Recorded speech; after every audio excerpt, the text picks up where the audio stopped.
Hello and welcome to Piece of Paper. You'll be glad to know I did actually get dressed for this one. The pyjamas will make sense, I promise. Got my cup of tea, my December daily, and I thought I'd do something a little bit different today. Rather than talking too much about the techniques and the layouts, I want to share the real stories behind days 1 through 10. The pyjamas, the wonky Christmas trees, and all the things that we'll look back on when we remember December 2025. So if you're interested in the why as well as the how of scrapbooking, grab yourself a brew, get comfy, and we'll start with day one. So day one features the real Christmas wreath that I made. We've been doing it for, I want to say, 5 years now. We get together a group of school mums from Sky's friends. The kids all come too, so they have a great time. And we catch up and make these Christmas wreaths. We're getting quite good at it by now, even if I do say so myself.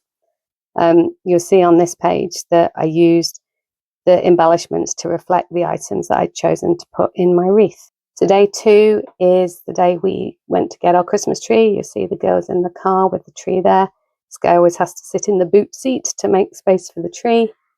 That's the tree in our lounge once it is decorated, and that's the picture of Richard putting the star on the top, which he always does, as is tradition. The kids always get really excited the day that we're going to get the tree because we have to move the sofas around to make space for it, and that's something that used to happen at my house when I was a kid, so it feels really nostalgic. So day 3 is where the pyjamas came in. I got up early, even though I was ill, to catch the girls opening their advent calendars in a photo before they went off to school. You can see they're there in their uniform. I was chasing them around, trying to get the photo while they were more focused on getting their stuff together and getting out the door. Fortunately for me, they did decide to cooperate, and it was a nice picture in the end. This layout has the Christmas tree shape, and I picked this one because the banner there behind the girls matches. On page 4, it's a layout about the Christmas lights. Layla had been nagging Richard to get the lights out, and obviously I couldn't do it because I was ill. But the first day it was raining, so he didn't want to venture out in the rain. The next day was much clearer, and he got everything done so that the lights were on, ready for when the girls got home from school. In England, where we live at this time of the year, it's getting dark by the time the kids come home. So they love to see the lights on the house welcoming them when they come back. And our part of the street is quite good. The kids love to watch all the neighbours putting all their lights up. It makes us all feel really cosy and festive. I used some blue gems here just to highlight the blue of the lights in that picture there, and snowflakes for the snowflake. Day 5 is about the altar server's Christmas party. So Layla and Sky are there with Sky's bestie, Lucia. I wasn't well enough to go to the party, so Lucia's mum, Pip, took this picture, sent it to me. I think it captures the vibe of the girls getting ready for Christmas. This was quite a simple layout because I was at my parents' when I did this. And day 6 reflects the reason that I was at my parents', although it was nice to go home and get looked after when I wasn't well. It was actually my mum's birthday.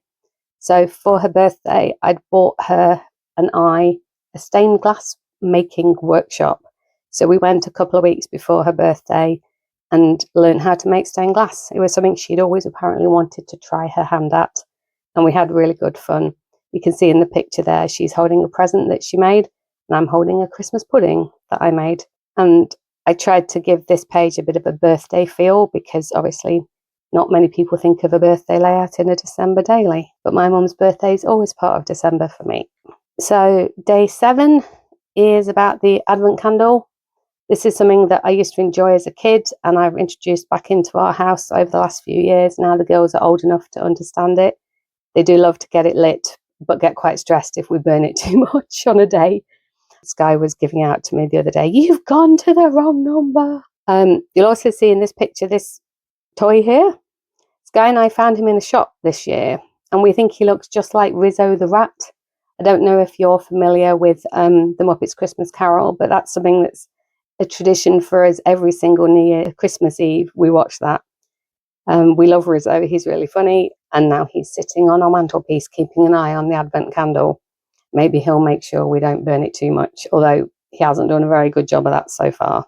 I built this candle myself because I didn't have any candle embellishments, so I cut the candle and the flame on the silhouette machine, and then I just took things from the pattern tags and the gingerbread man to make like a little wreath around the candle.